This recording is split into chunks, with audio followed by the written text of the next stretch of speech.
So yesterday we have created a VM, right? So from that we have stopped actually. So uh, can we start now? Do we have any questions for yesterday's one class? We can start. We have any questions for yesterday's class?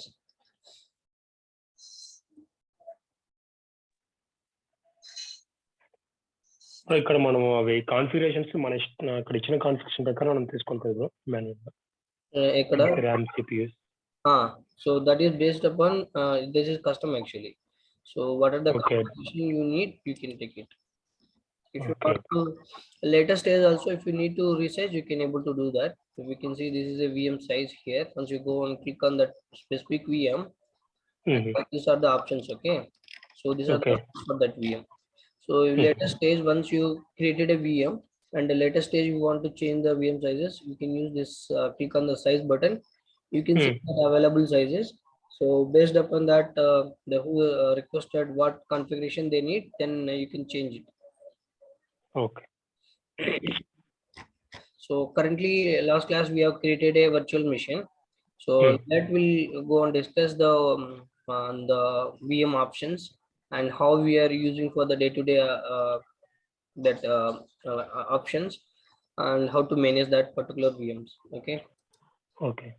So this is the once you click the VM, so this is the VM console actually. So once you click the VM virtual machine service, you can see all the virtual machines you can display here in this dashboard. Okay. If you want to select a specific VM, and you can search here, or you can search in the global search also. And if you know the host name, you can search it. Okay. And then you can click on the particular VM, and it will display the overview of the virtual machine, the which you selected. And you can see in this overview, you can see all the configuration of the VM. Okay. So you can see now here, you can see the VM status is in stop and deallocate state. So Okay. as part of Not a stop. yeah, Present is not a start. Okay. yeah. Yesterday I have stopped after the VM provision because of we are not using, right? So when we are only using for the lab time, right, in the class, so I stopped due to cost saving.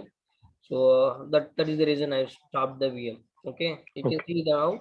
So this VM is, you can see here the resource group. So this is the VM resource group. Okay, so now when we are discussing, right, I told you, if you want to create any resource in Azure, it's required a resource group. Without resource group you can't create. So you can see the VM is there in this resource group now. Okay, and this is the VM size. You can see here current what is the VM size, the CPU and RAM and which series it is, that VM series you can see. And you can see the operating system when the VM is in stop state. So it won't show the Windows flavor, like is it 2016 or 2019 or 2012 or 2008 to 8, it won't show anything. Okay, 2008 or what are the operating system flavor, it won't show when it was VM is in stop state. When it's in running state, you can see that what kind of operating system it is. Okay, and you can see the location, which location you have selected. So we have selected a South India, and this is the subscription. You can see the subscription name here. So the free tier which we have selected while creating, and this is the virtual network of your VM, and the subnet is default. So yesterday we have given as a default VNet name and subnet. So we have not created a custom virtual network. So we don't have existing before, right? So we went for the default. Later stage we'll discuss about the virtual net concept.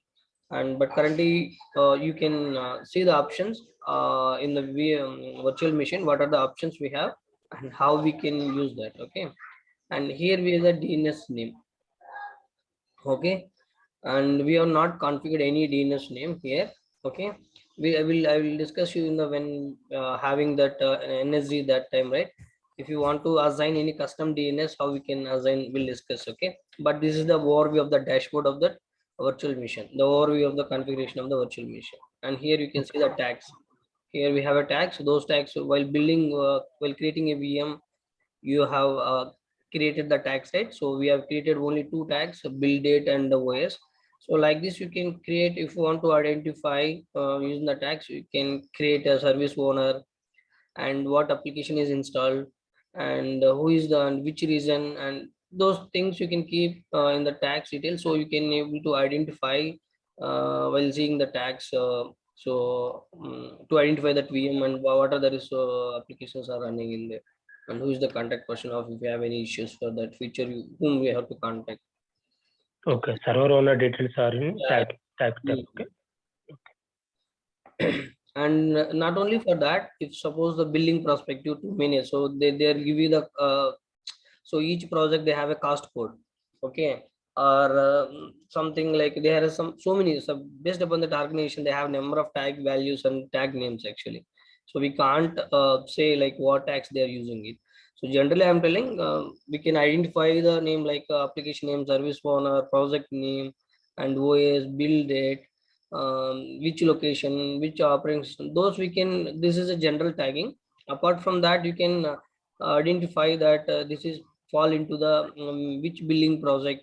So those details also you can keep it. So while filtering with the tax details, we can tell them so how much cost been like uh, created for those project, how what is the billing amount. So using filtering of the tax details also, we can use that billing cost, we can update them. So we have number of options for that.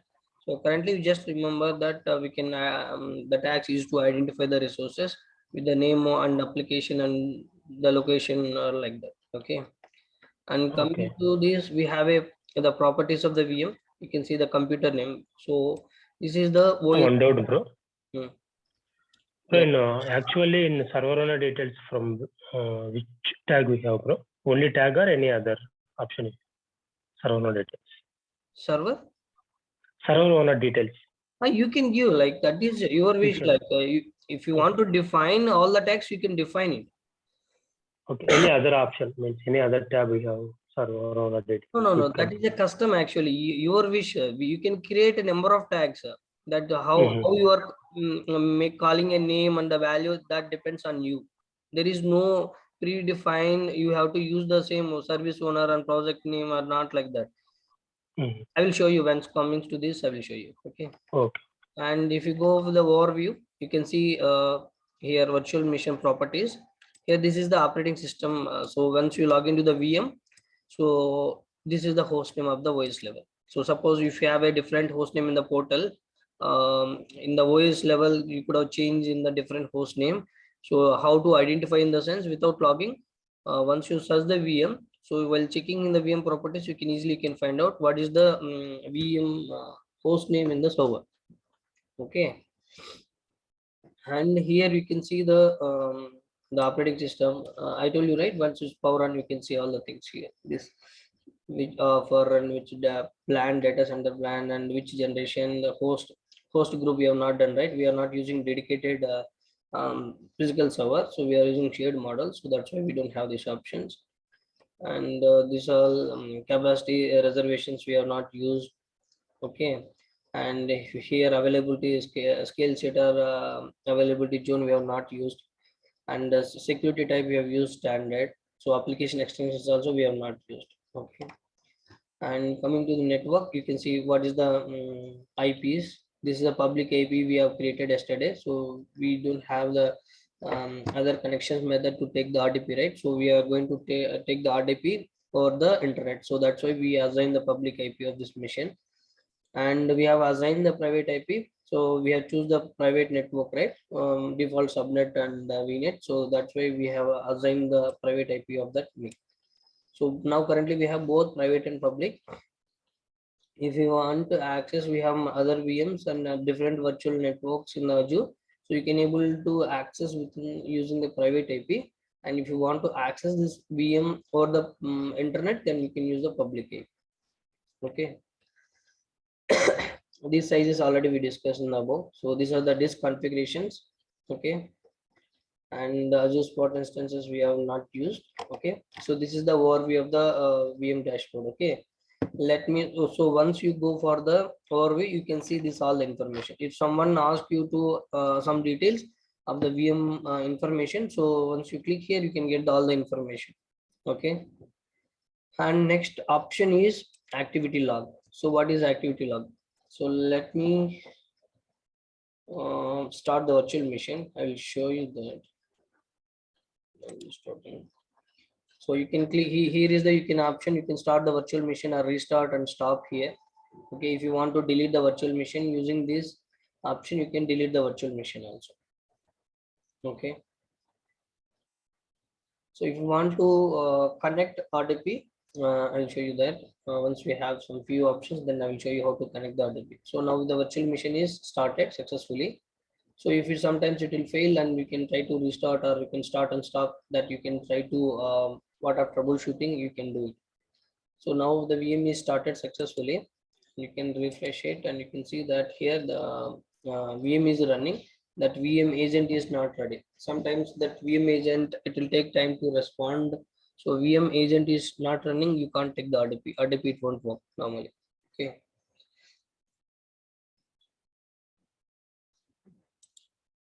It will take some time to refresh that. Okay, and parallelly we'll see that. So now if you go for the activity log,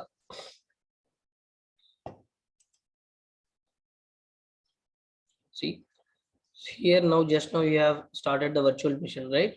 So who has started that, and what subscription, and when it was started, and you can able to see the logs.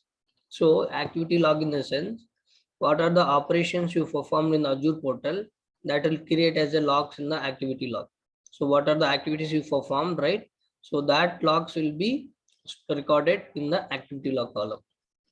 Okay, suppose if you have modified a disk or created a disk or resized a virtual machine, or if you do some kind of stuff in this, any changes if you done the configuration, or if any activity you perform, so all it will be recorded here, so that it will be available 90 days, these logs. So here you can see that timestamp, time span. So here you can use this time span to filter that. So which duration you want to check the logs, so you can use that. So last 24 hours or last 1 week. So based upon that, you can click and apply. It will try to fetch for that logs if you are available any logs for that duration. So this log someone has rebooted, so you didn't know who has rebooted, you want to verify, and you can see the logs here. See, yesterday last 24 hours logs only we have, right? So we have created the virtual machine, you can see here. So create and update the virtual machine has been happened here. Okay, once it's created, and then we have deallocated, means we have stopped the virtual machine. Okay, we have stopped the virtual machine here. Okay, then now we have started the virtual machine again here. So this way, the activity log, what are the actions you performed in the particular resource. So that resource, all the what are the configuration changes, or what are the activities you do, it will record in the activity log. Not only for the VM, any resource in the Azure. So if you modify any changes and if performed anything, so those changes, it will be recorded as a log in the activity log. So after 90 days, logs will disappear, right, bro? There is a retention, right? By defaultly, I remember 60 days. Okay. It will be there. I think 90 days, correctly 90 days it will be there. If you can validate that, you can see in the below 90 days logs you can verify. So after that, automatically it will be deleting. So only 90 days logs only you can see here. Okay. The doubt is, once the logs are disappeared, we can't retrieve again. No, we can't. We have a limited period. No, we can't do that. Okay. So how to export these logs to, if you want? Yeah, you can click here, right? You can download the as a CSV file. You can see here, no? It will, what are the logs if you have available, that like a timestamp you have selected, right? Okay. Those logs you can automatically download as a CSV file if you need. Okay. Okay. Okay. A download, or you can see the export activity log settings also we have that. You can see like what are the if you want to add any diagnostic settings also, you can add as a log section. Okay. So normally we won't use this. So we will normally the basic logs only will capture that. If you have performed your administrator or your teammate, if you performed anything, those all changes will be recorded in the activity log. So if you want to export this, you can download as a CSV file. So it will download our desktop. Yeah, it will download in your machine. You can click Okay. here. You can see that it will be Hmm. preparing the CSV file, and it will download automatically once it's preparing that CSV file. You can see here. Yeah. Okay.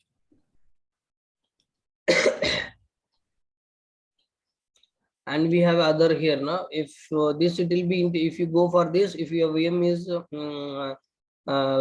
it's been connected to the logistics workspace, then you can able to go for the logs, and you can able to search the log details from the logistics workspace. This is a different service actually. Azure logistics workspace. If you the VM is connected to a logistics workspace, okay, so all the logs will get stored into the logistics workspace by defaultly. So you can able to search from the logistics workspace, and if you want to download there also, you can export the CSV or Excel or PDF, you can able to download there. Okay. Okay, you can see that what you have downloaded, it's been downloaded, selected one is downloaded. You can just open.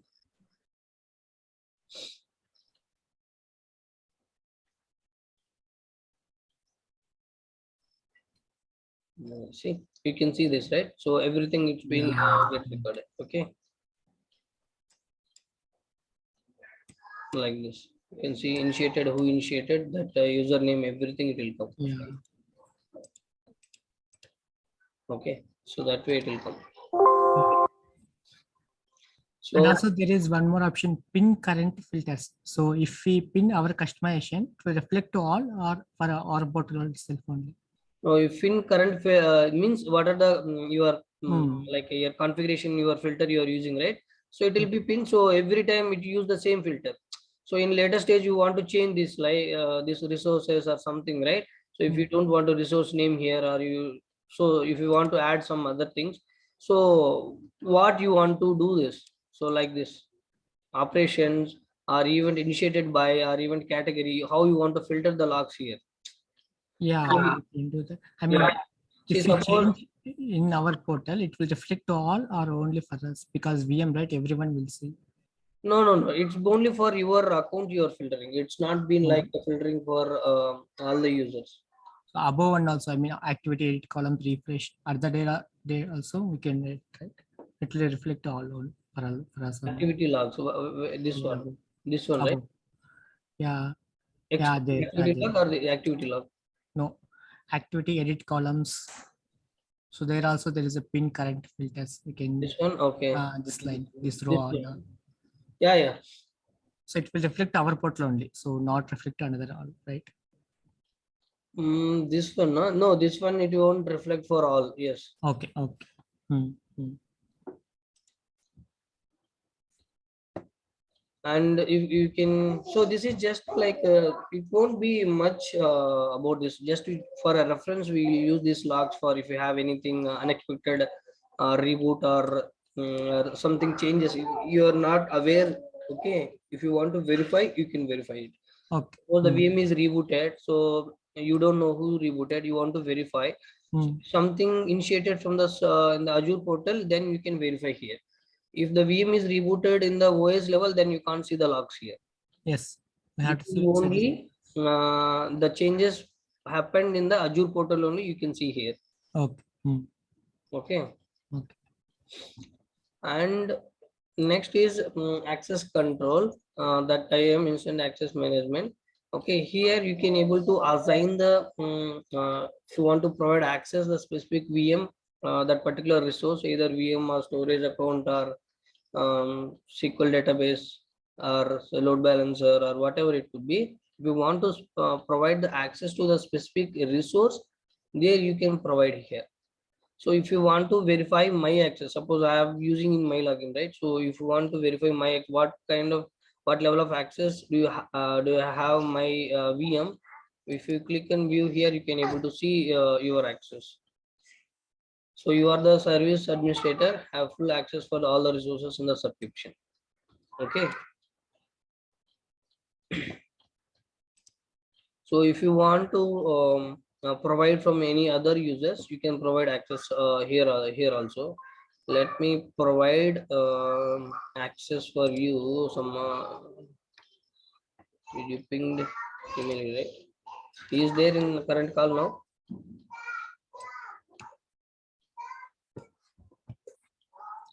No, I called him. I No, think. he is not there. Okay, let me who is there. Let me provide the access to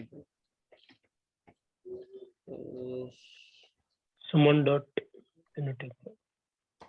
I think you people are pinging me, right? Yep.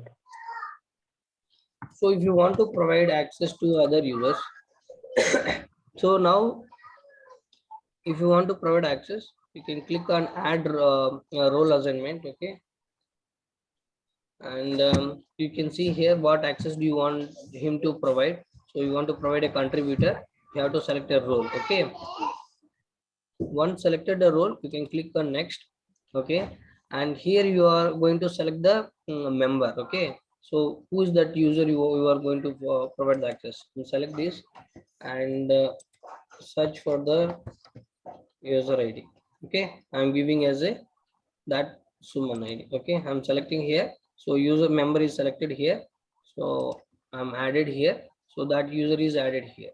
Okay, I'm going for review and assign. So I'm providing access for this user. What role I'm providing?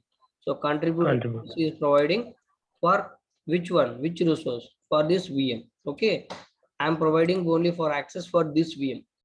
So I already told that you need a access to at minimum subscription level read-only access, then only you can see the subscription. If we provide that also, you can't able to see the resource. So just I'm telling that before I'm viewing, just as a we are discussing in the VM level. So I'm just how to provide, if you want to provide a specific resource level access, I'm going to show you. Okay, and this way you can provide. So if this user already have a subscription level access, but this user want to have a this user need full access for this VM, then you can go on review and provide. So you will get the invite. Actually you have to accept that invite, then you can see this. See, was added in the default directory as a guest user. So and assigned the contributor access for the this VM. So you will get an email for the one link. There you have to accept, then you have to log in, then you can you will get that. But currently you won't see the resources actually, but you can able to log into the this portal, but you can't able to see the subscriptions and resources. You can try it. Okay, So we can add any user, right? you can add any user. Yes, Because I know that. So if the user available active, then only we can add. it's not like that. Okay. This is if you want to guest users also you can add. Guest users means any email ID you have, you can add it. If you have internal domain, then you have your own domain IDs. It will be integrated with the Azure AD to your on-prem AD, and you can create you can use the same domain IDs to provide access because of your Active Directory is integrated with the on-prem AD. So you can use the same email IDs if that is the one case. Okay, if doesn't have the integrated your on-prem AD to Azure AD, so you don't have a single sign-on, then you can create the account. Suppose you have the user. Okay, that case you have to create your user in Azure AD. New email, new account has to be created, and that account you have to provide the access. So that time your on-prem AD you have a different account and Azure have a different account. Okay. Here three cases. Okay, one case is when you have a AD connect to sync between Azure AD to on-prem AD. When you have a single sign-on, you can single account, you can able to access both servers, and the same ID you can use for the login. That email ID will come, same email ID you can use for the login here also. That is the one case. If you don't have that, you have only Azure cloud and on-prem cloud is a different kind of cases, then your account has to create in Azure AD, and they have to provide access for that in Azure, which are the account is created in Azure AD, right? You have to provide access for that account. That is the one case. And there is a this is not another cases. The user is temporarily need access. He is supporting is a third party vendor. He is need access for 1 week or 10 days. He came for to support my project, and you want to provide. You can use that as a guest email ID of that. So it is not part of your Azure AD, or is not integrated with the on-prem AD. Then other email IDs, if you search, it acts as a guest email ID. Then you can provide access for guest email IDs. Also, you can provide access for the Azure portal. Okay, bro. Okay. Okay. So 3 cases you can provide the access, but the cases based upon the how your infrastructure is there. If you have AD integrated with on-prem and Azure, that is a different case. And if you have only public cloud, then that you have to create a account for your that particular user in Azure AD. You can provide access. If if you have other user is a guest user, means if some other user apart from your organization comes as a guest, right? So Yeah. that users also you can provide. So how I have provided now, I showed you, right? Same way Yeah. you can provide it. Okay. Okay. And Any limitation, bro? Any sorry, limited to access they give? sorry, I couldn't get you. Limitation for what? Limitation users. No, I didn't see the limitations of user, how it is. If you want, I will let you know. I couldn't see that exactly limitations. I don't see that user creations and providing access. There is no limitations. Only contributors and service owners only limitations for that. But the user providing access creations, we don't have any limitations currently. Okay. Maybe, but it could be a large scale. Then that's why we couldn't like knowing that option actually. Maybe if you want, I will check and I will let you know that normal users, how many users can have the contain the Azure Active Directory. How many users can create? I don't think so. User creation, it won't be any limit. I don't see any limitation for on-prem AD also. You can create any user accounts. Yeah. Yes. Yeah, same like that. If you have a database, the server capacity, then if you have a Active Directory, you can create number of the database Okay. configuration files will go. That's it. You don't have any limitation.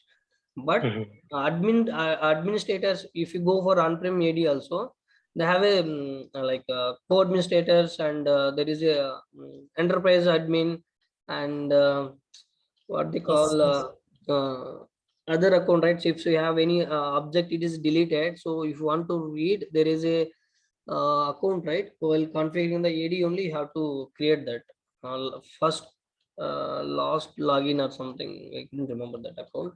So that we have that kind of accounts. We have limited one account, or member of it should be 1 or 2. So like that. Here also same, like service account should be 1 and co-administrator should be 200. We have discussed, right, what is the limitations of the access in the second class only. So we have, Yeah. but users perspective, we don't have any limitations. Okay. And also one more doubt, bro. Mhm. So we can provide access to multiple users, no problem. But at a time, how many users can access the VM? You can provide anything, any multiple. If you keep, there is a you can, I will show you, but I don't think so I can show you here. We have Because an option. You can directly, if you have Azure, that it's required Azure Active Directory. Let me try if I can able to explain here. Actually, we are diverting to the topics. This comes as acts. There is a we have another. Let me go for Active Directory. recently I tried to log in once as well. Yeah, Only one service there, so it kicked. there is a template. Okay. Okay. In the template, if you that format, you have to configure 1,000 users also. You can import it, you will get all accesses. Okay, there is a bulk account creation, bulk account deletion option is there in the Active Directory. Okay, that no need to worry. We can do that. It's possible. See, here we have a create a guest user, and we can create a new user. Here you can create a new user for your organization. Okay, you can create a guest user also for your Active Directory. And here you can see the bulk creation, bulk invite, bulk delete. We can do it. suppose you want to create 100 users in one single shot. Okay. Then there is a template. You have to once click on that, it will download the template. So that format you have to fill all the users details, and you can just upload that file and click submit. So automatically that all the users will get created by default. Okay. Okay, you got it? Yeah. So this is the template actually. If you download this template, you will like which name format and what is the details, so you will get it. Okay. Once you like edit means you have saved that file in the same CSV file, and you can browse here. Okay. You can upload here, and you can select that file and you can submit here. So what are the defined users in the CSV file? All users you can create in the single shot. Okay.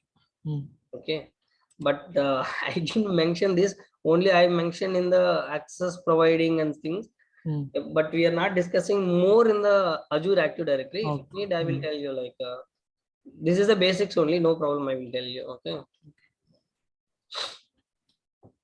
so this way, like this is completely for the access management, right? This is completely for reading. So user settings and user deletions, this comes how many users you have deleted. If deleted users, how to restore bulk user. If you want to select one specific user, you want to restore back, how to restore that. Select that user and you can restore. Click on restore user, it will get restored. Okay, if you want to delete permanent, so we have options. If you learn, if you want to know that, I am good to tell you that also. Okay, but this is not the right time we are going to discuss in directly in Active Directory. That is my thing.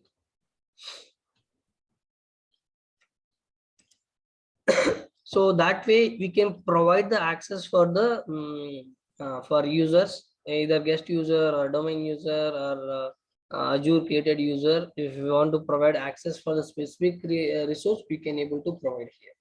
Okay, and you have any doubt here, or do you want me to tell anything about here?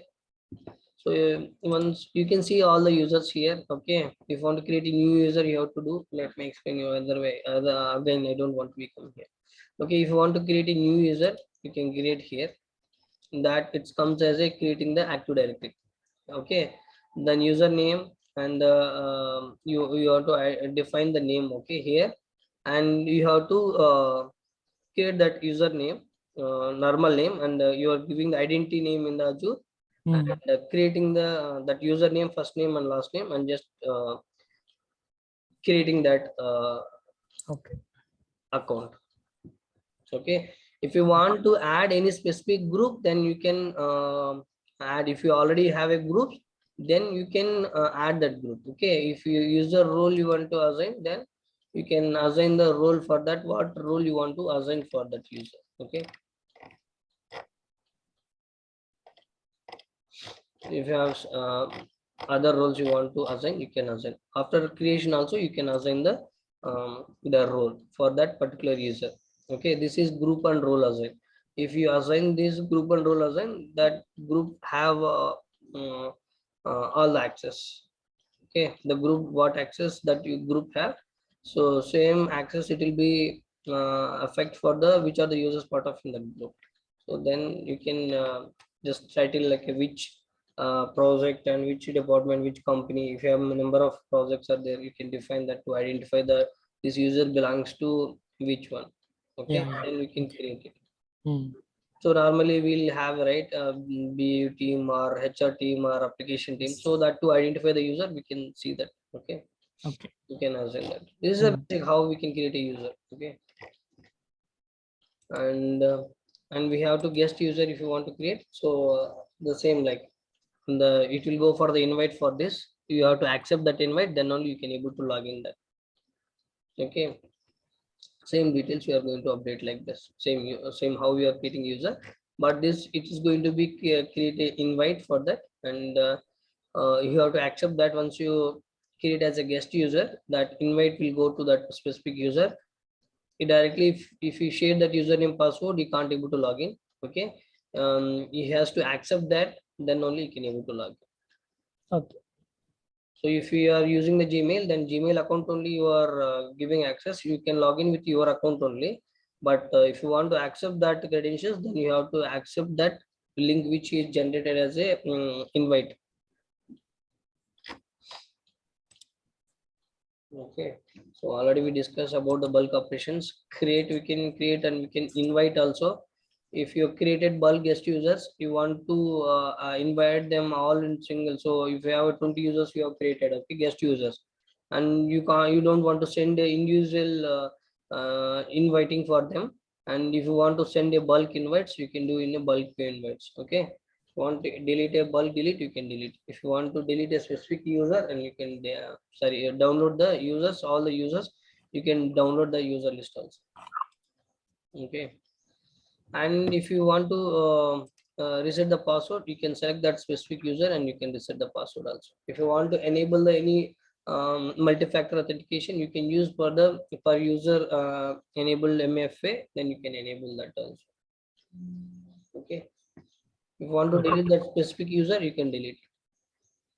Okay, normally these are the just you want to know, this is the basic. When you have a you can tell them like interview, I know that Azure Active Directory, the creating users and this basic information, creating groups and providing accesses, this thing. But there is not only the specific things in AD, they have number of things actually. App registration, there is so many integrated service with the AD. Okay, it's not as you know, right, how the Active Directory is a separate domain. Yeah, correct. Yeah. Mm-hmm. We are talking about only access management. Okay, we are not taking entire Active Directory. Okay, this is what access management. If we reset the passwords, you can do that.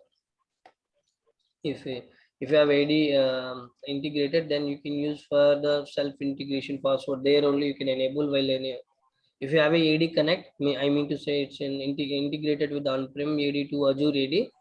We have enabled the we have a 5 features actually, like ash using with the ash mode and rollback, self-signed password reset. We have some 5 roles actually. So based upon that, while installing that AD connect only, you will see that roles. Okay, that features. Once you enable that, so you can, once you on-prem AD, if you reset the password, it will be resetting in Azure AD also. So that syncing the password with the hash key. So we have security features that also is there in the AD connect. So that comes in a complete AD things. Okay, if you want to use the user settings, you can change that. So this is the important concepts actually. Restricted access to Azure portal and app registration. So we don't need to provide app registration for the users. Okay, so those are the things actually. Okay. Okay, then we'll go move to our VM service. Okay, and this is the way how you will use for the access control. Okay, and you have any questions here, guys, for recording for the access management, access control? No. Okay, and if you want to download, for suppose this is the VM, right? So user is asking you, I want to know, I am the one of the manager, like service owner of this server. Okay, so that service owner ask you, so I want to know who and all have access for this VM. Okay, how you are going to get it? So you can go and download the role assignment here. You select this of suppose that service owner ask you to check for this VM. Okay, you have to come for that. You select that particular virtual machine and come to the access control and download this. Okay, it will give you the entire list of the rollback access. Means who and all have the access for this virtual machine. Okay, you can try and download this. Okay. JSON file. So this way you can able to download and you can see that who have what access level and what are the users have. Okay, so we have, apart from the service owner, we have only Suman, right? We have just now we have provide access, right? So it's, Yeah. it is showing. Okay, You see the user and the email ID and what role it is, contributor role and the scope. So which resource you have provided, role defined. Okay, and the role assignment ID. So these are the information you can download. We have only one user, so you don't have that, so you can download entire. Okay, like that. So if you have multiple users, then only you can see that more like options where what user have what role and what is the scope of that access for him. Everything you can able to see. So but I want to know you, like if suppose in day to activities it will come. Okay, you maybe you don't think like what users going to request you. So this also it will come. Okay, whenever user or application team want to know who handle access, I don't want to be this many people, I don't want to be a part of access list in my resource, then you can ask you after sharing your details of the this back details. He will tell you this user is already removed from the organization, you can remove this access, or why these users Yeah. need a administrator, I want to decrease their level of access. So that comes in the picture when as a security audit. So they should be following some standard security reasons, right? So these things will come in audit cases or something. If they ask evidence, so some cases you want to show the evidence how you are providing the access for the resources and what are the users have the access for the resource. For audit evidence, if they ask, you should be ready to provide these things. Okay. Normally, if you in the server also you didn't receive it, so audit purpose they will ask you what is the process you are following to provide access for the VMs or Azure resources, and you can show that what level of access you are giving the entire team and who is member of, and the team support team or other application team have owner access or not. This comes in audit. So actually, you people attend any audits? Hello. Yes, No, bro. bro. So users will ask like this. Okay, if Okay. you ask, you should be knowing that how to give. Okay. But they'll ask so like who have access like that, but no audit. Okay. Okay. Who under access? Okay. Yeah. So normally every 6 months, they will ask you to. It will be audit. Okay. They will ask you to evidence who will have the access. They will met. They are given for all users added into the administrator, or they are following the ITL standard. Should not be add individual user in the admin server, right? Should be a security group to manage the users. So that way they can audit. Okay. So if we provide access to the user in the Azure portal level, Mhm. there is no need to give access inside the server, right? Local users administrate like that. See, this is what you have to understand very clearly. In Azure access is different, server access is different. Mm. If we have a server here in the Azure portal access, we can able to manage the resources in the Azure portal only. Okay. That account you can't able to log in. Okay, because of your server is part of domain, right? Yeah. So you need a domain account to log into the server. Okay. Or you can log in the Azure portal when you have a local account. Okay. You got it? So Yes. when you have a root account, then you can able to log in the Azure portal also. So Azure portal is the like landing where you can able to manage all the resources and services. It means like if the same account can't be used for when you have a single sign-on, it's been integrated with the Azure account to your Active Directory, then it's possible. Okay. Okay. So when you have a Azure account, so now you have a Azure account, right? Born with the email, this email ID you are using it. Yeah. Okay. But this account you can't able to log into the server. Okay. For Okay. that it's a different account. Yes, yes. Okay. So now while building this VM, which account we have used yesterday?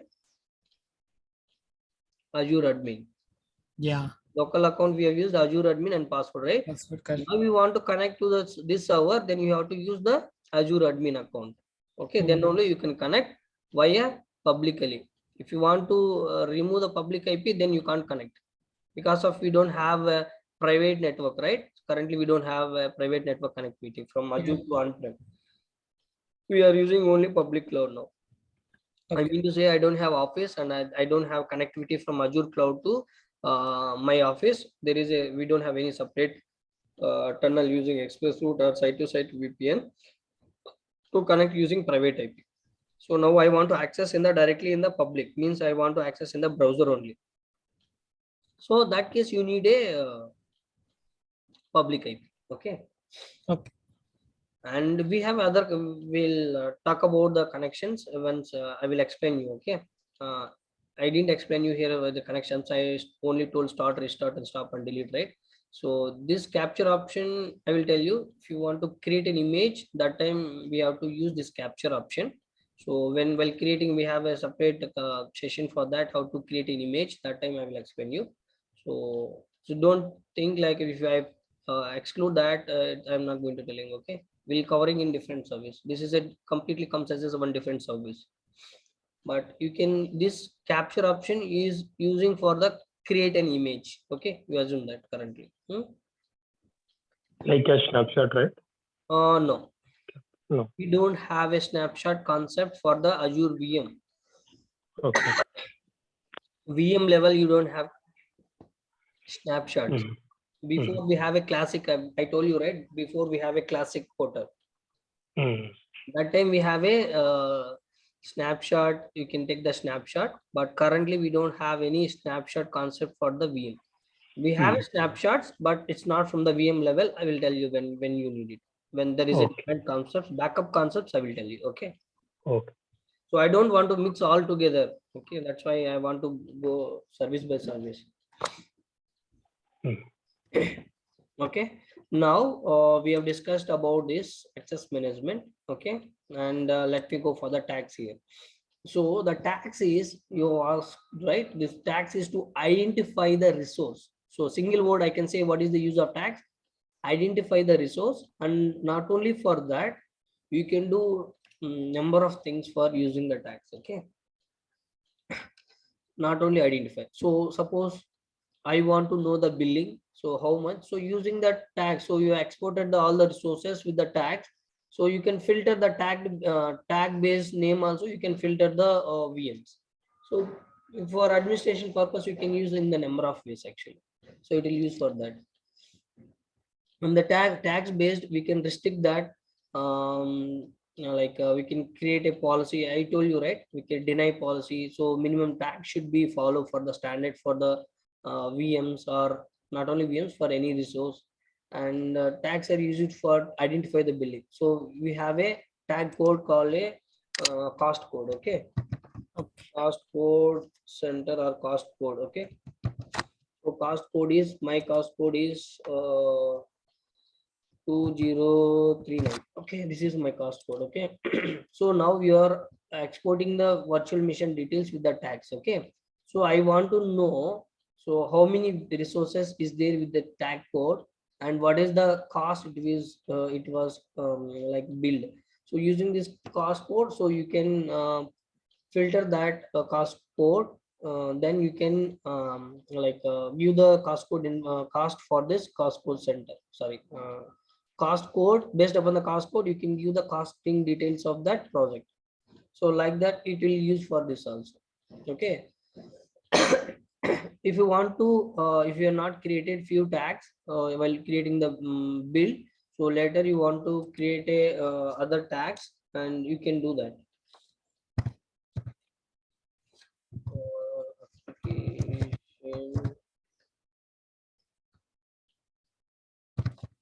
Application ID, or you can take it as application name.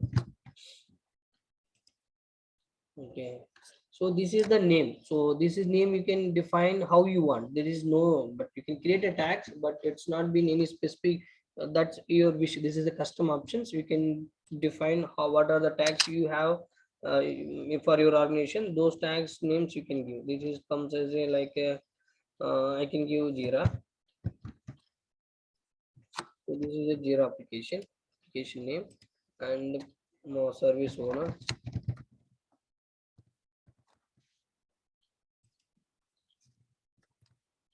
So like this, I can able to provide the tags. Once you modify the tags, you have to apply it. Okay, once you apply, those tags will get saved here automatically. Okay, so this way you can update and remove the tags. If you want to remove, you can delete the tags. Like I want to remove this tags, remove and apply. So you can remove that and you can add the tags also. Okay, this is what the tags. And coming to diagnose and solve problems, so this is the one option where you can see the common basic troubleshooting options, which is providing by Microsoft. So if you have any issues related these solutions, you can go and see if it is you can follow those steps and you can resolve the issues. If you know that, you can do yourself. If you are not sure, and if you have some kind of frequent issues, they have already given the like kind of a document. Okay, you can choose this. So cannot connect to my VM. Okay, and there is a Azure admin Windows issue. Okay, the Windows update issue, or a deployment failure issues, or you can see allocation successfully reminder issues, and VM is not booting. Okay, this is a general failure and troubleshooting solution they have already given for you. You can click that and you can follow that. If you tried it your way, and if it's not fixed, and you can check this if it's related to your issue, and you can, this is a recommendations and suggestions given by Microsoft. Okay, you can follow to fix it. If it's not fixed, then you have to, maybe you it's exceeded your investigation and troubleshooting, then you can raise a request to seeking the help from the Microsoft. That case you can go on it. Okay, so this is called this solutions will be applied in the diagnosis and solution problem.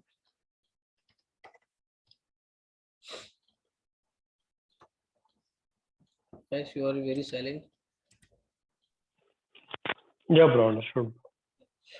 And this is what this. Okay, this won't. I never use this actually. I never use. I will never go in this actually. So you can try this like the options. Okay. And coming to the network, so this is very important. Very this tab. Okay, settings tab is very important. Few services, and we should be more careful here. Okay, so networking. In this networking, VM networking, we have a few options. One is a NIC here. You can see NIC, so network interface card. So, and we have a, you can see the in the networking tab, you can see VNet and subnet. Once you click here, it will take you in the virtual network and subnet. Okay, and this is my public IP, and this is my private IP. And do you know that what is accelerated networking? No. So you have not enabled in the VMware environment. No. So accelerated network in the sense you are enabling that for that NIC to allowing that the transition like input IOPS, the rate you are increasing more, the giving for the best performance. Okay, that is called the accelerated networking. So once you enable this, so your throughput, it will be the transition, the input and IOPS performance will increase more. Okay. Okay. This is called NIC, and here this is the default virtual networking subnet and public and private IP. And now currently, so this is the primary NIC. You can add other NICs also. If you want to add another network interface cards, you can add when the VM is in stop state. You can't add when VM is running. Okay, once and you can detach also, attach and detach also you can do it. Okay, so if your VM needs a number of NICs for different purpose, then you can add NICs. So which one should be in primary, which one should be in secondary standby NICs, so you can define here. Okay, and let me go in now. So these are the overview options. Okay, and let me go for the, now I'm going for the NIC. Okay, under the VM, I went for the networking and I selected the NIC. Okay, once you go for the NIC, you can see now already we discussed the overview option. So overview in the sense that particular resource give the configuration details. Okay, which resource group, which location, subscription ID, and what is the IP. So each resource, these are the common components, the like options. So based upon the resource, the values will get changed here. Okay, so if it is a NIC, so you can see the private IP and the public IP, and it's attached. See this NIC it, this what network interface card is attached to this VM. Okay, how to identify? So this which NIC is, suppose you have the IP. Okay, suppose I have the IP, virtual machine IP. So how I'm going to identify the VM when you have a private IP? So you can use to search here. So private IP, you will get the NIC. Okay, so now once click the NIC, it will get the NIC configuration. So once you get the NIC configuration, you can select that attached NIC name. So directly it will take you to the virtual machine. So if this case, in this way you can identify when you have the IP. Also you can identify not only this way, and you can go with virtual machine, and you can identify here also. Here also you can copy. It will show you that. Private IP is not selected. See, if here only public IP is selected, okay. If we want to select that private IP, if you go for edit columns, manage view, edit columns, here you have to select that what are the columns you have to display. Then I will select here as a private IP.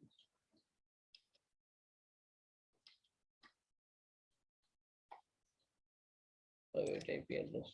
Yes, submit it here. So you can see now it's a VM is displaying based upon the IP. So because of before, we have only public IP option here. Okay. Yes. Now we have a private IP. So you can able to search. Maybe sometimes if this is not enabled, you people can't identify. Okay. So I'm giving that this is comes as all the like day-to-day activities, how you can find and how you do that activities. Okay.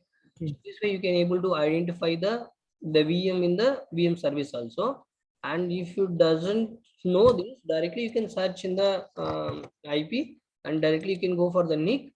Okay, if really this NIC is attached to any VM, so then directly click here, then you can go for that VM. So this way, if you have a IP, so these are the two ways you can identify the virtual machine. If you know the IP, you doesn't know the host name. Okay, so this way you can identify. And if you want to know the OS level, maybe OS level different name, how you are going to identify? So now I have given the IP. So Okay. you can search the IP and you can find the host name. Okay, this is the display name in the Azure portal. Now you want to identify the OS name, how you are going to identify? In voice level, huh? I told you, no, in the computer, the properties of the virtual machine, you can see the computer name, right? So this you can able to identify the host name. This is the operating system OS name. Yeah, if you search with computer name also, it will come. Where you'll search with the computer name? The search icon. No. I ask you, see, if you can find this display name is same as OS name is fine. Okay. Now I logged into the virtual machine. I've changed it to 02 here. Okay. Now my display in Azure portal display name is different. My OS name is different. How you are going to identify? Until without login, you can't identify, right? But without login, I told you in the overview discussion only. I told you without login, your host name you can identify here. Without login to the server, your host name of the server level name you can identify here. So if we change the name in the server, it will change here also. No. It won't change here. That's what Here I told you. properties. This is only when you created the VM. This is the constant. Once we VM created, you can't able to change here. If you want to change this host name, then you have to recreate the VM. What about this properties here? Computer name is it? So This that, is the OS name. You can change once you log into the virtual machine. You can change this, but the Azure display name you can't change. yeah. If we change inside this OS, if we change the name there, so it will reflect here also. Yes. If your VM is running only, it will display here. Uh, That's also make sure that if VM is stopped, you can't see here. The VM is running state only, the OS name will fetch here. Okay. okay. And the operating system also. I told you no before it was showing Windows, right? Now you can see the operating system is Windows Server 2019 data center. So this comes when the VM is running state only. Okay. And you see that when VM is running state only, you will get the direct public IP. Otherwise, the public IP name only it will come. Because of the VM is stop state, the VM it won't be assigned the we are not choosing the static IP, right? So when your VM is running, that time dynamically you will get the available IP from the Azure. So that's why when the VM is in stop state, you can get the only the public IP name here. So when the VM is running, you will get the public IP address here. Okay. So when the VM is running, we can see only display name or computer name. Yeah, we're running only Touch that. with display name only. Yeah. In stop state you can't see. Here also operating system shows as a Windows, and here it will shows it won't show that, and the IP is also here it won't show. Okay. Okay. Okay, so this way now you can identify. See, these are all things, all the BAU operation. How when you comes, how you can quickly you can manage the do your tasks. Okay, and this is the comes as a when otherwise I can tell directly the nick, and these are the overview, and we know that already we discussed the activity log. So what are the changes you do in the nick level, it will get recorded here.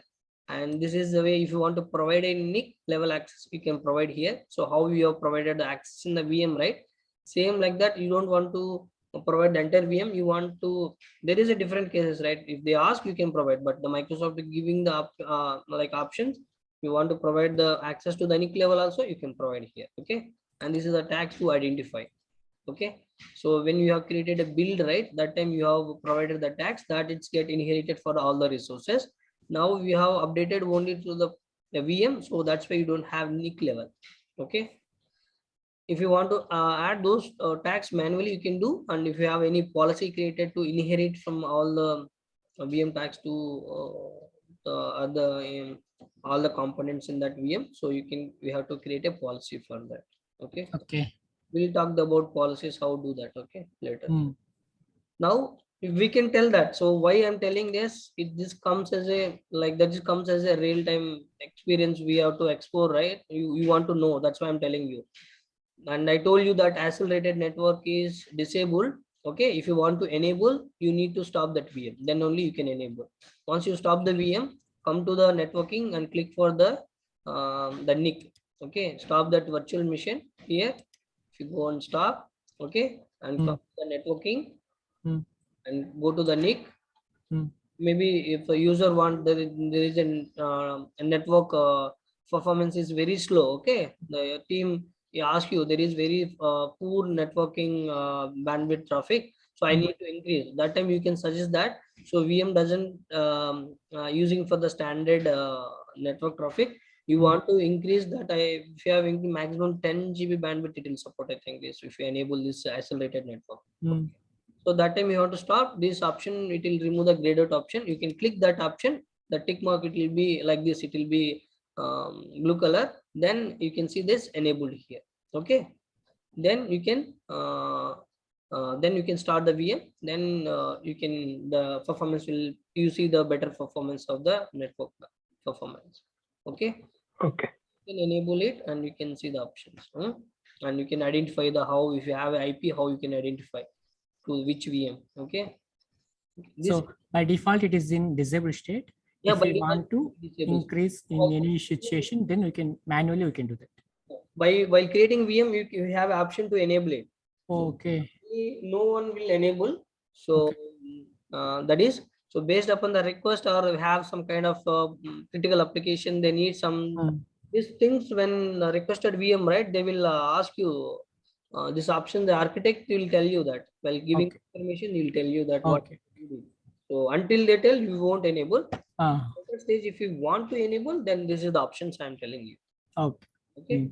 and this is the ones, and these are the things which normally comes the BAU, how you to identify and manage your NIC level.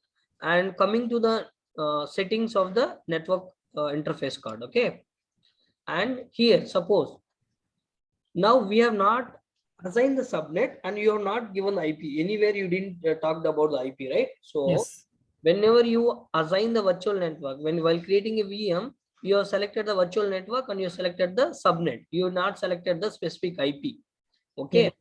whenever you choose the virtual network and subnet, by default it will pick the one IP, available IP from the subnet. Okay, this is your subnet.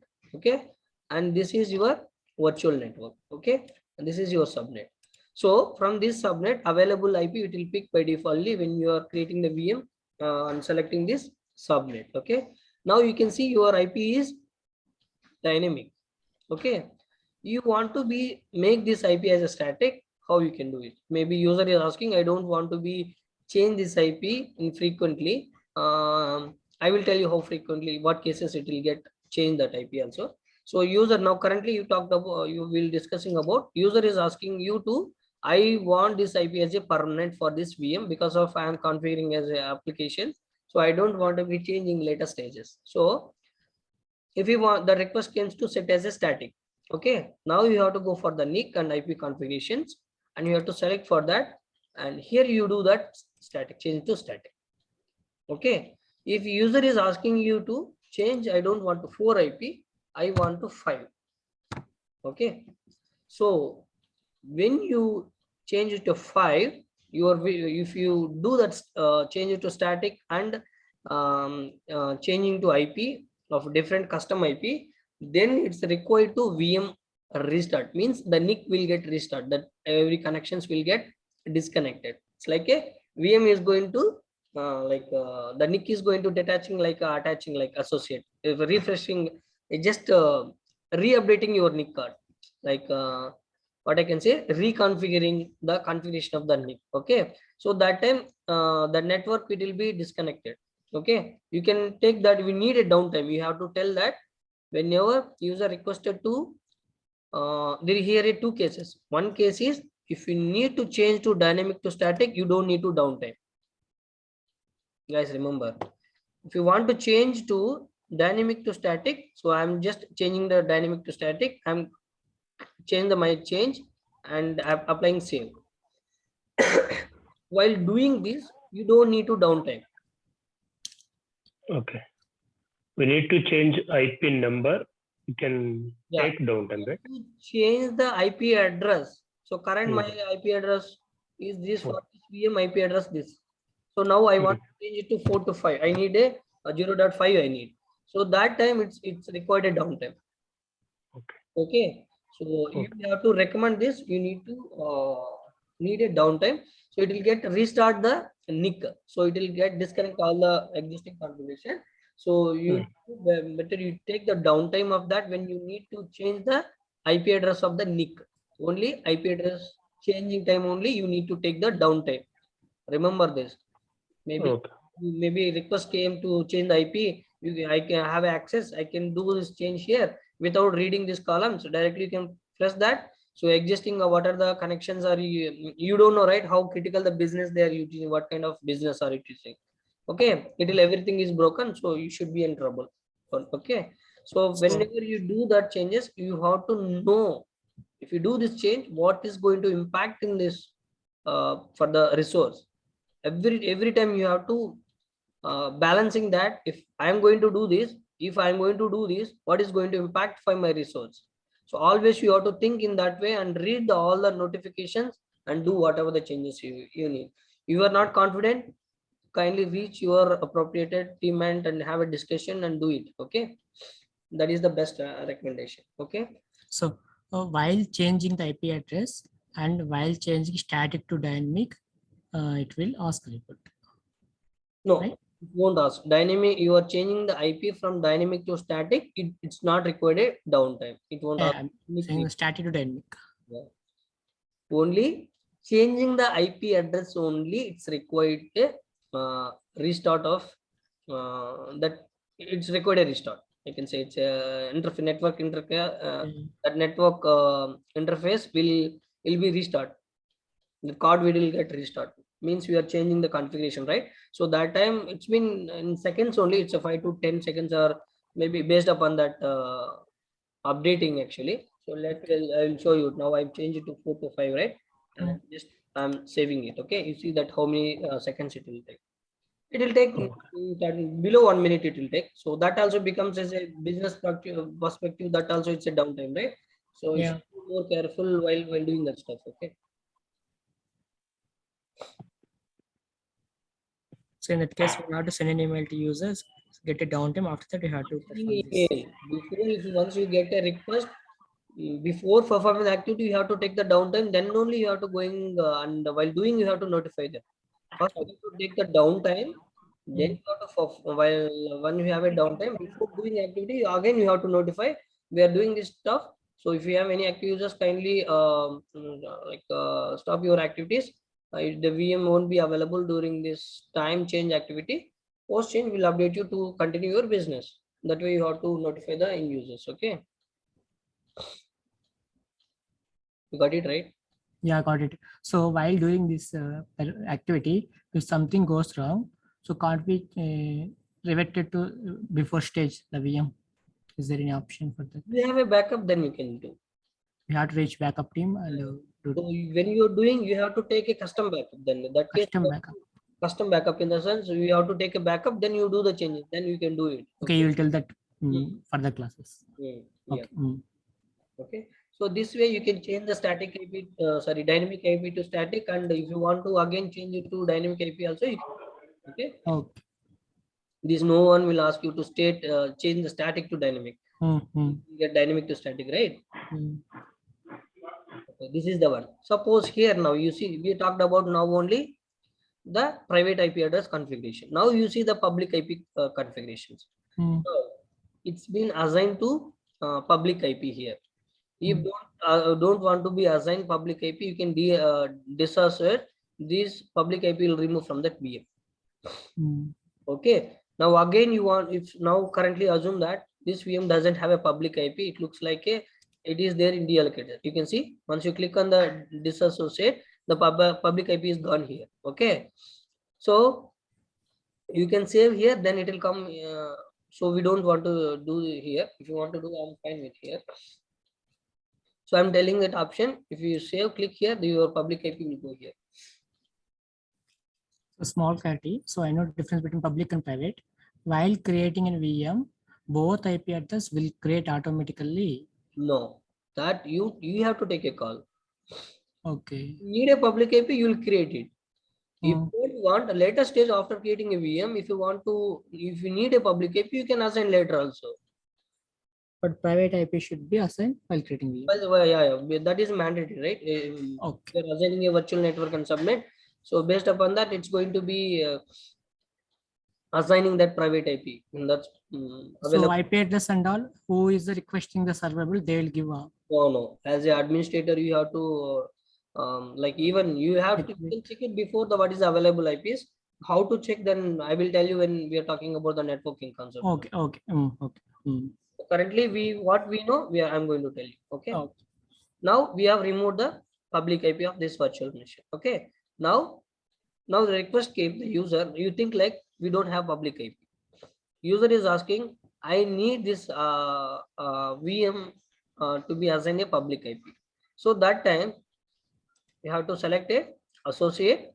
If you have existing IP, we can select here. So we have this.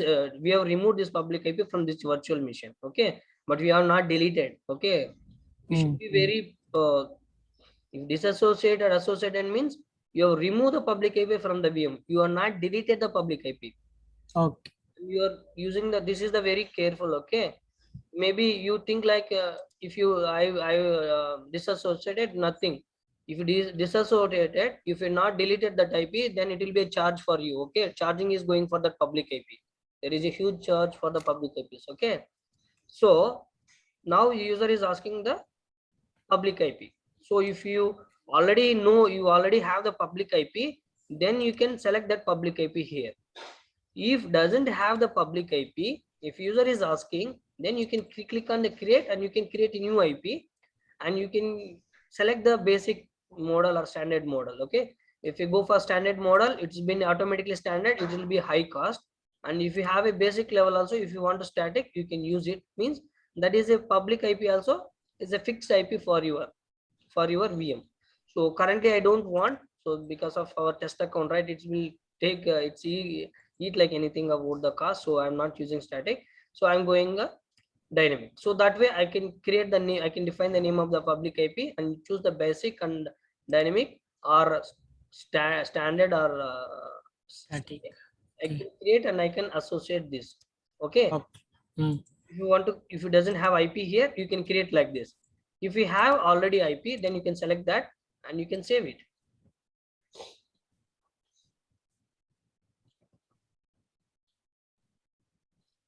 Okay, so that IP will you can assign associate that public IP to specific VM. So where you are assigning that public IP or private IP? In the NIC.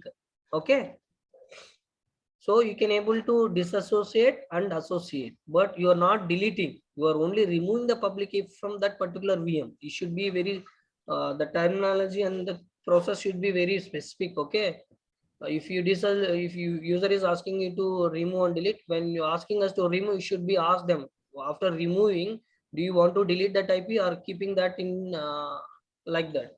Okay. That is called, everyone can do that disassociate. If request is right, disassociate, that is not the way you support to the customer. Every time you should be proactive, not the reactive mode. You should be in proactive mode, so that way you should be recognized as a good resource. Okay, so I'm disassociating or associating. So if user is also asking us to disassociate, so you don't want to ask that why you, if you are not using that public IP for that VM, why I want to keep it in ideal that IP. You should be a question them. Next question, while initially when request came, ask you to disassociate for that IP, immediately you are going to question them that user in the request only. So you're asking the disassociate, post disassociated, or do you want us to keep that IP or you want me to delete it? So that is the way to work in the IT. Okay, maybe you also have good experience, maybe you know. So what I know, I am telling you. Okay, so this way you can associate and dissociate the IPs. Okay, and do you have any doubts here? Hello. Yeah, no, bro. Okay, so this way you can do the IP configuration. These are the options. Okay, if you want to add a new IP, also you can add here. That when we have to define the name and you can add it, the static IP or dynamic IP, which IP. If you have selected as a dynamic IP, available IP, it will come. If you need a public IP, it will come.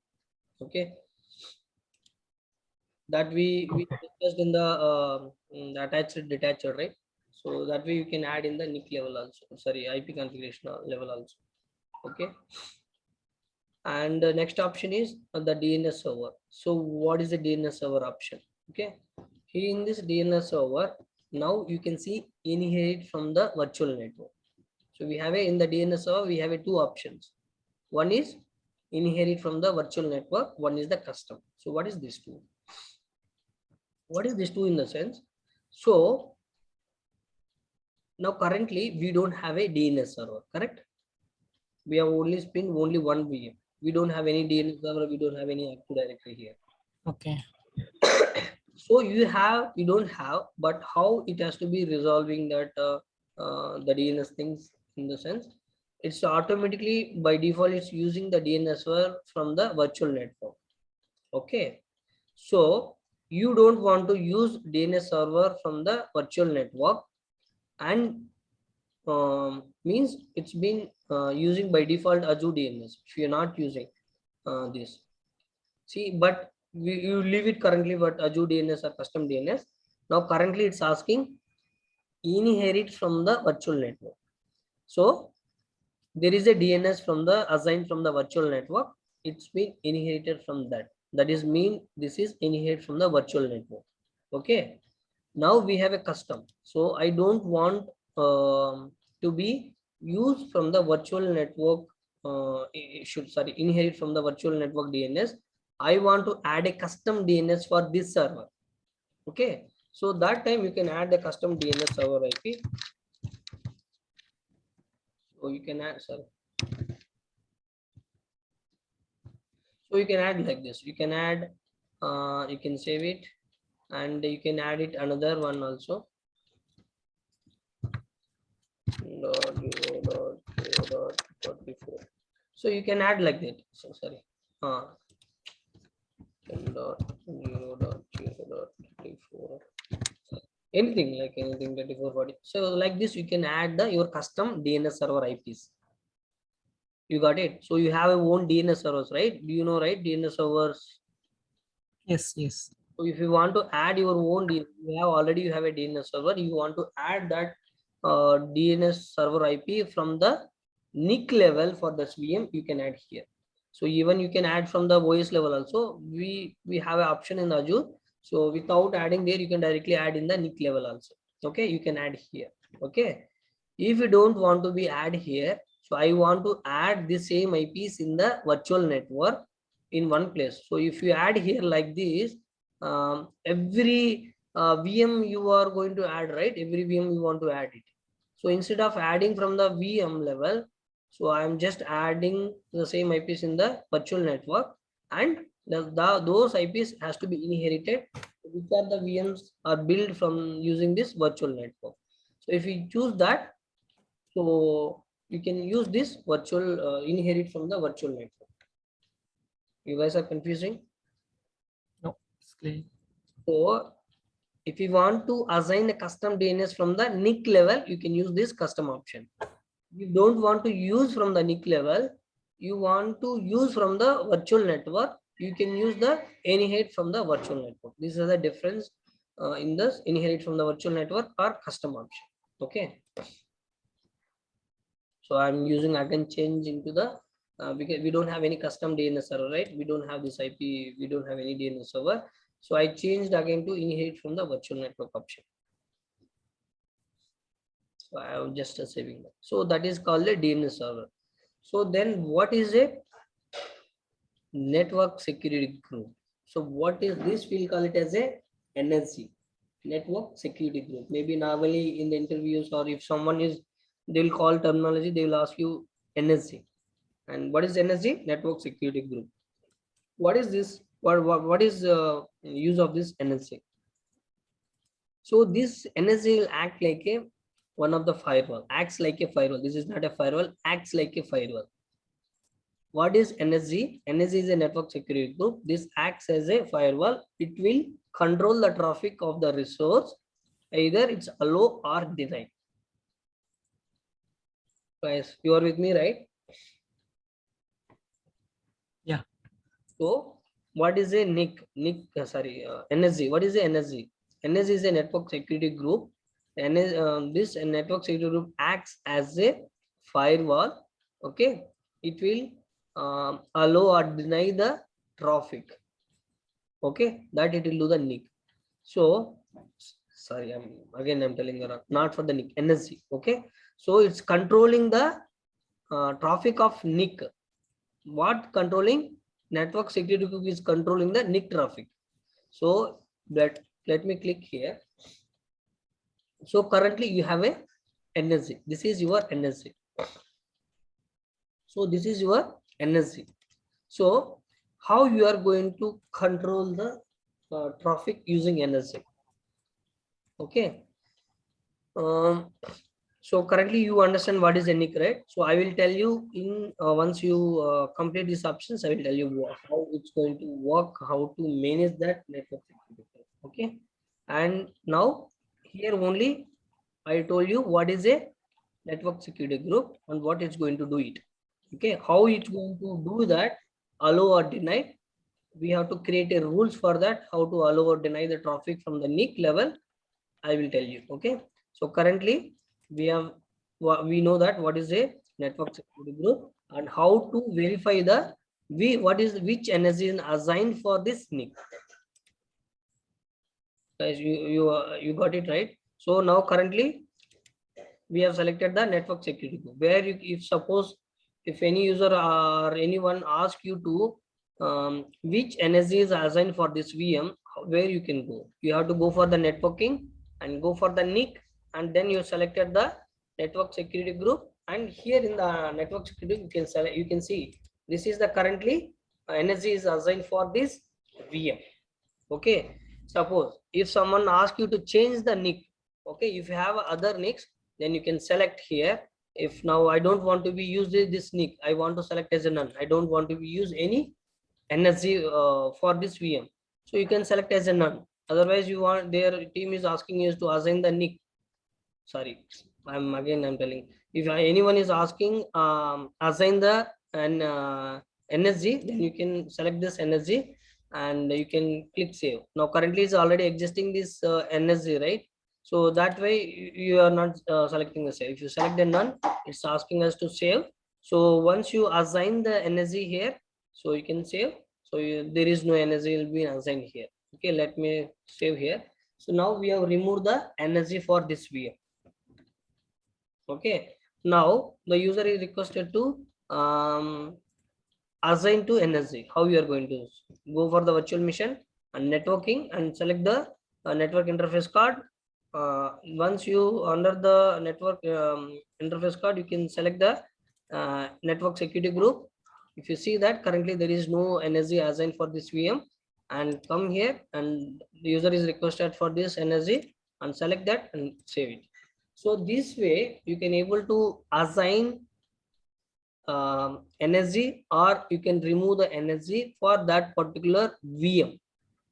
It's very specific. You can attach or remove the NSG network security group for that VM in NIC level. Guys, are you getting? Okay, there is no more settings for NSG, just we're adding that set. Here just we are adding it, but we are not defining the rules here. Oh yeah. So we are not defining what action to perform here. Okay.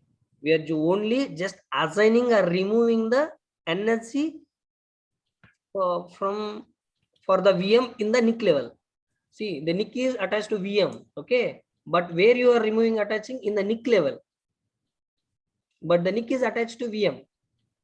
Okay. So we have a VM. In that VM, the NIC network interface card is there.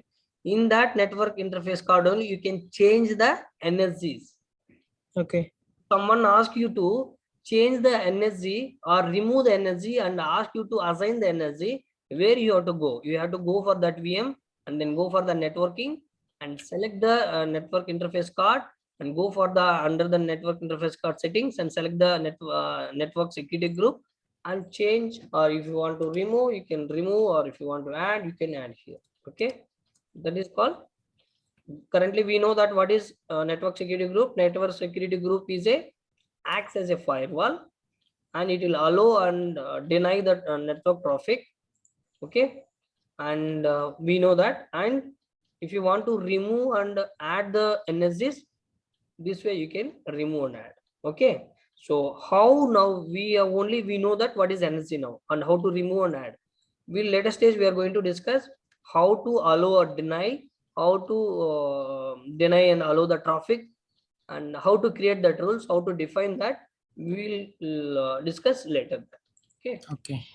Now here the properties. Property in the sense we know, right? So the NIC properties, what is the VM, the MAC address of the NIC, and isolated network is on. If you enable, it will show as on. Okay. This is the resource ID and the location, resource group, subscription ID. So this is a common for every resource. You come the properties, it will show you the what is the properties of the resource. Okay, and what is a log. So this is a what is a log. This option is a log, right? So this log is, I can say, we can we can protect the resource to accident deletion. Suppose you have an active directory, right? Maybe why I'm comparing with always active directory other service, to make you to understand, because of maybe you are familiar with other services, right? So that's why. Okay, so in the active directory you have a advanced feature in the active directory, right? So to enable that, if you delete that object, you can able to retain that within the period, like 30 days, or how the live uh, that storm, I couldn't remember that word, life storm period or something, right? If you delete the AD object, it will be stored in the recycle bin, right, in 2019. Do you remember, guys? There is a limestone period, 60 days or 90 days, how you configure in the AD.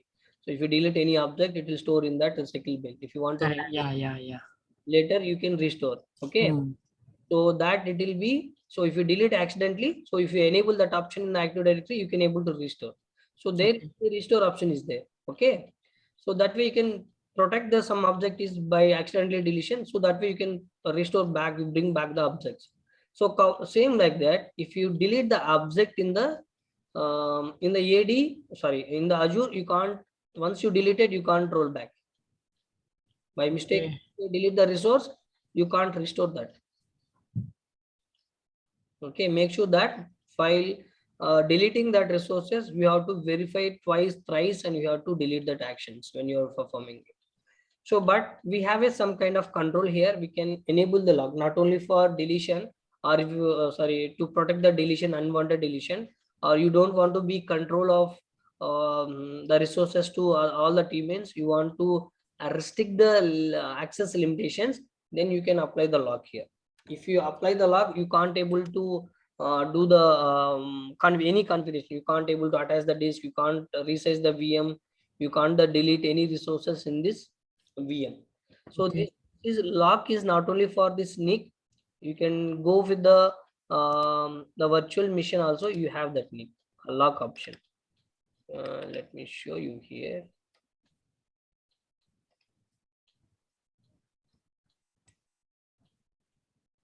Here you can see, right? So VM also have, every resource have a lock option. So you can, this lock can be assigned for the resource level or resource group level or subscription level. So 3 levels you can enable the lock. Okay. So now currently we are discussing in the networking level of networking option, right? So in this network interface part, and we are discussing about the logs. So if you enable the log here, so you can't able to do any changes in this NIC. Maybe you have a delete permission, you have modify permission, you can able to delete modify. Okay, if we restrict only read only permission, if you keep here, then you can't able to nick lock. I will give you nick lock nodes don't delete the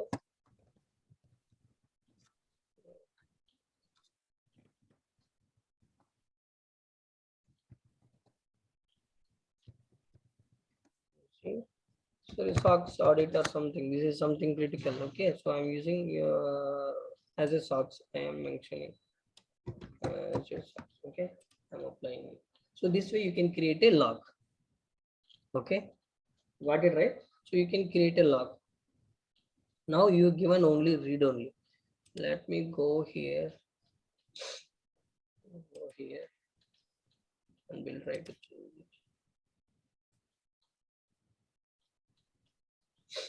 And if you assign the static to dynamic, normally we don't do that. It's asking to like restart the NIC. Okay, I'm giving here. See, you are getting error. Yeah. You are getting error. Let's set lock. See here, the scope are locked. Means this resource, this is the resource ID, and you can see if you want to perform, please remove the lock and try again. So this way you can protect the using the lock. You got it, right? What is the use of lock now? So Yeah.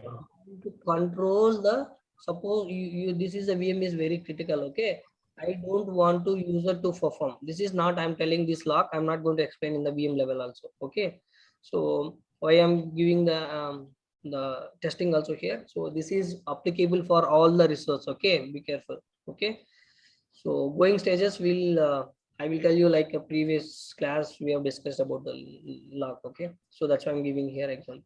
Okay.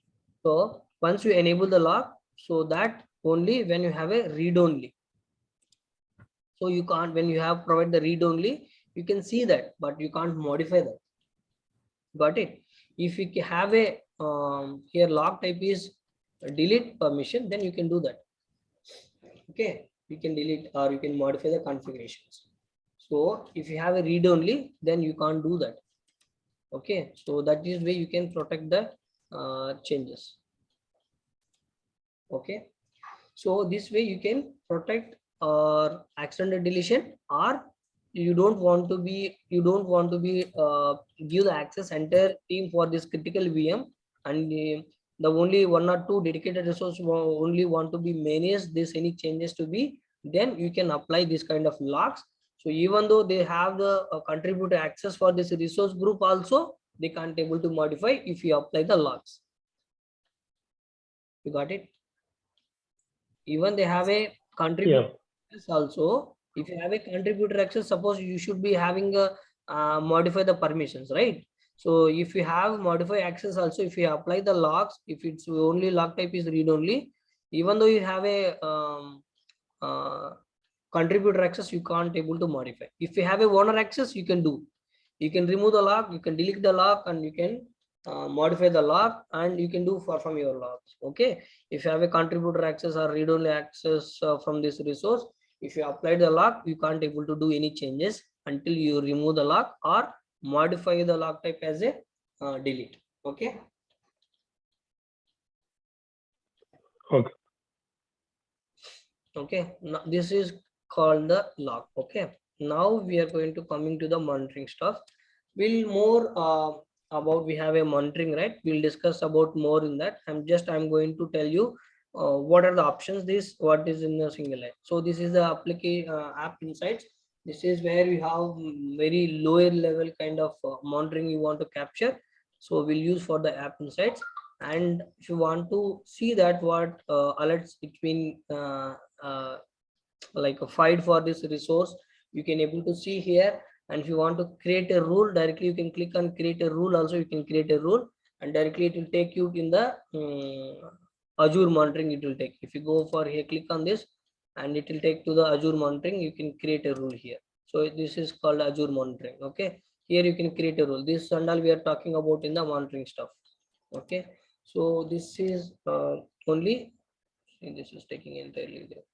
So this way looks like Azure monitoring console. Okay, you can create a rule and existing rules. So you can see this is action groups. We'll talk this all in monitoring stuff. Okay, but currently I'm explaining you here. So in this alerting, so we are just here we can see that if you have any alerts filed, you can able to see here what are the alerts recently filed. You can see this. So what are the issues recently came for this resource, you can see in the alerts column. Okay, or if you want to create for this resource, you want to create directly, you can create a alert rules also from this resource also. Okay, for how we can going to configure the monitoring, that we'll discuss in the later stage. There is a monitoring service we are going to discuss, that time we'll do that. Okay, and Okay. metrics. So what is a metrics? So how your network interface bytes is sending. Okay, it's aggregation. You can see average maximum count. So this way you can able to packet sends, packet receives, packet drops, that you can able to view the this particular network interface card. Okay, so these are the metrics available for the NIC level. Okay, same like we have a metrics for the VM also. We'll see that more options of CPU, memory, disk, transitions, bits per second. We have number of options from the VM level. So these are the options from the NIC level. So you can see the performance of the NIC, how much load is, what is the network utilization, packets received or packet sent, or bytes received or bytes sent. You can able to see that here, the graph. So you can, how much load is taking the incoming and outgoing, you can able to see in the NIC metric. Okay, guys, can you understand? Yeah, bro. Okay, so this way you can see.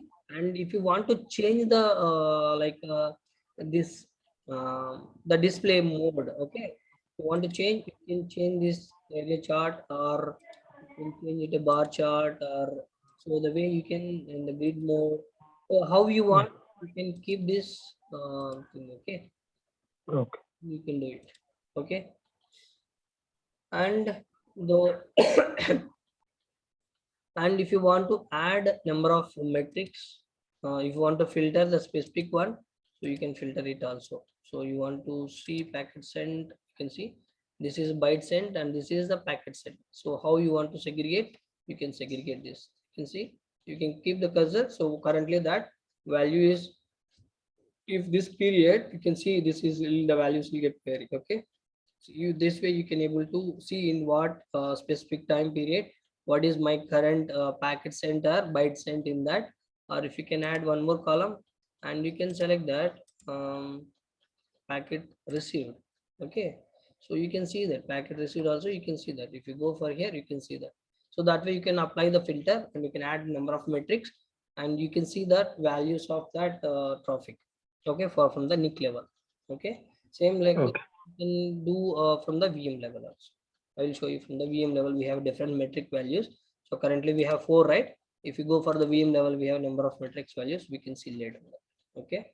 So this is called the metrics, okay? But And coming to the diagnostic settings. So diagnostic settings, these options we can enable from the while creating a VM also, but it's not from the NIC level. So we can enable from the VM level, okay? okay. If you enable this, if you go for the diagnostic settings and you go and click on the diagnostic settings option, you can show you the metrics. So this is the source, okay? From this is the source. So all the metrics, what and all you discussed right now, packet received, drop and everything, it has to, Mhm. capture in a specific location. You can as a give the logs name, nick logs, I can give nick logs. I'm giving the name of the diagnostic settings name and I'm selecting as a source all metrics. So currently we have 4, right? Send bits and receive bits and send packets and receive packets, okay? So those metrics I want to store in the logistics workspace, and currently you don't have any logistics workspace available which we have created, so it's showing empty. If you have already created, then you can select that logistics workspace. So all metrics values is going to be stored in the logistics workspace, okay? So this is the centralized, so where you can keep the all the logs and you can monitor and you can do the capacity management and optimization, everything we can do. It will be the logistics workspace, it will be number of solutions actually, so we can discuss that later. So if you want to store your resource logs in logistics workspace, you can use this, okay? If you don't want to use the logistics workspace, you can use for the storage account also. So for that you have to create a storage account. Currently we don't have any storage account, so that way you can do that. If you're using the storage account, you have to give the retention period. So now you are storing the logs, so after how many days your logs has to be deleted, that you have to, so that way you can control the cost. So I give, if you're not giving the retention, if you give like 60 days, so simply the logs are storing here. So even though that is a metric logs, so it will be a cost, right, for you. So that way how many days you need for that, so that based upon your company standard you are going to keep. The customer want 30 days or 60 days or 90 days, so based upon that you are going to set this. So with the storage account, if you want, you can use these logs to be stored in the storage account. You can use that storage account. Or if you want to use the event hub, so this is the one service, event hub. You can use event hub also. You have to select that event hub name and the policy name. Once you create it, you can view that. And if you want to use the third party solution, you have another third party. I don't want to use Azure as a destination to store all the log. I want to use a third party solution, then you can do that also. You have to select the destination location, the solution like integrated within Azure, that solution you can select that solution and the destination, okay?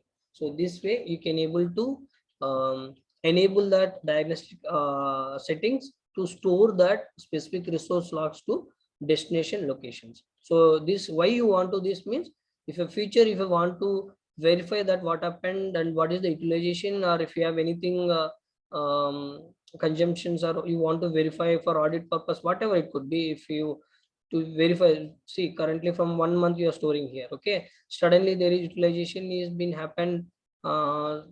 It's been more or less. So you want to verify when from when it's that changes has happened. So using these values, we can able to figure it out what was the utilization previously and current. So it will be using for the capacity management. It will be help you to that. Okay. So this is how to enabling this actually. Okay, this is to enable the diagnostic logs. Okay, we'll going to discuss in the VM level also. I will show you there also. Okay. Okay. So this is called diagnostic. What do you mean by you understand the diagnostic settings? Like diagnostic settings used to store the if you configure that, it's going to collect the logs and the metric details from that specific resource, and you are going to archiving to in specific location. Okay, Okay. and this is the tasks actually. You can see this is a preview. So I told you, right? So they are going to enhance you.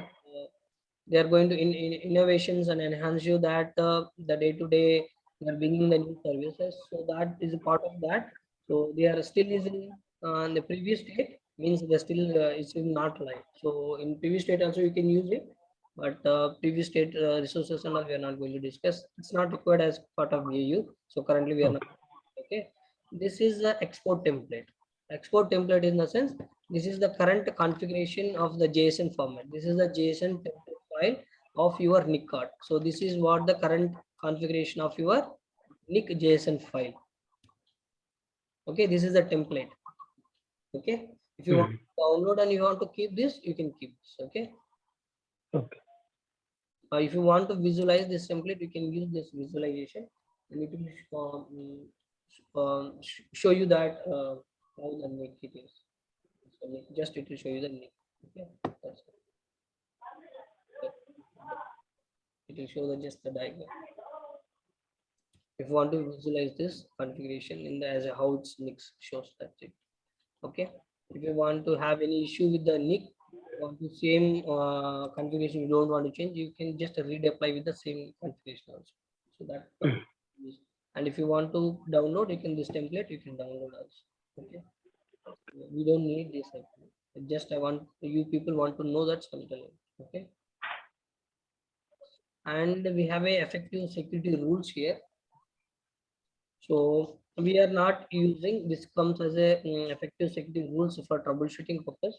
So currently we don't have NSG, right? So no NSG is assigned. So that's why you are getting this error. Okay, don't care about this. Okay, Okay. that effective rules what is there? If you assign the NSG level, if you assign the NIC, right? So it's been assigned the NIC NSGs, but we don't have any rules. I think we don't have any rules, but it's coming. No NSG form. So still it's not found and for this. Mm. Oh, see, it's not and it's been logged, right? It's been logged, right? That's why it's not able to find that NSC. Okay. So the log Okay. giving how security you have. So you can't able Mm. to security rules you can't find here because of the scope is logged. You can see right here. Yeah. So that's why you can do this. Okay. This Mm. how this effective traffic this is log is going to making more. Okay. Please remove the lock and try remove this. It's not so loud. You want to remove it, just you can delete it. The lock I don't want to use. You go for the 50 routes, so you can use this. You can see that how looks the effective routes. Yeah. So currently we are not using the next stop. We don't have a like a virtual network. We are not define the routes and everything. Okay, we don't have Mm. and from everything. So it's been the default routes only current. The virtual network routes only we have default routes. Okay, if you have any next op and user defined routes is available, you can see. Do you know what is the next op IP address and user defined routes? I don't think so. If we, so next op means this is connected to in the next it's in any virtual it's routed to any firewall or you are defined any specific route means you have defined any path, this virtual network only path, this path only, it has to redirect only this path. So that comes here. So this virtual network directly is connected to where and how the traffic is defined. It has to which path. So that comes here. It will show you here. So that Okay. if you want to know that this how this traffic is this VM traffic is going to where. So what are the next stops and how if anyone is defined the user defined route, here you can come and you can see. Okay. So this is by default, this is next stop is none, and this is default virtual network default routes only. So this is by default route, so you don't need to worry about it. If you have anything is a next stop IP address or user defined routes, then there is a like that particular like infrastructure have defined the traffic. So all the virtual network it has to go via my Palo Alto firewall or Azure firewall. Then it has to go to the on-prem. So that kind of design it will be there in the normally. So we don't have that structure. If you want to verify that traffic effective routes, you can see here. Okay. And the next option is create new. Suppose if you have do your troubleshooting, you need there is any level you have a challenge here and you need some Microsoft support, and you can raise a new support request here. Using this you can raise a request to the Microsoft. Okay. Okay. This is what the NIC you see, right? For only for single NIC how much time it will take, what are the options you have, Yes. but you don't confuse, you have to remember all. But this IP configuration and NSG and log, these are the three options very critical. Okay, the DNS Okay. worry, we won't use all the cases. This is kind of one time operation, but IP configurations, NSGs and NICs, it will come from day-to-day activities. Okay, and remaining things when you come as this supporting and troubleshooting, when you have a challenges issues, then troubleshooting purpose will use it. But as a day-to-day, as a BAU operations, it will come these uh, components only. You will get the request normally. Okay. Okay, now we have completed for the NIC. Okay, when we have completed for this dashboard also, and this comes as a I told you right network NSG. This is the NSG. So now I don't. Do you want me to continue or do you want me to take from tomorrow? Hello. Hello.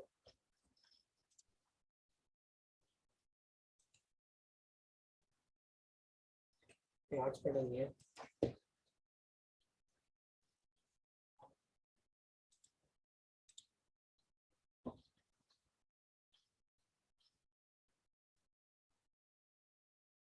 లేదు.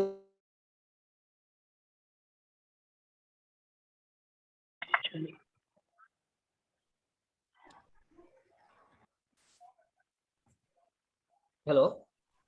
Yeah, bro. It's power went so connected. Okay. So that is the one. Do you want me to continue or do you want me to take it tomorrow? How you want? Yeah, I'll take tomorrow, bro.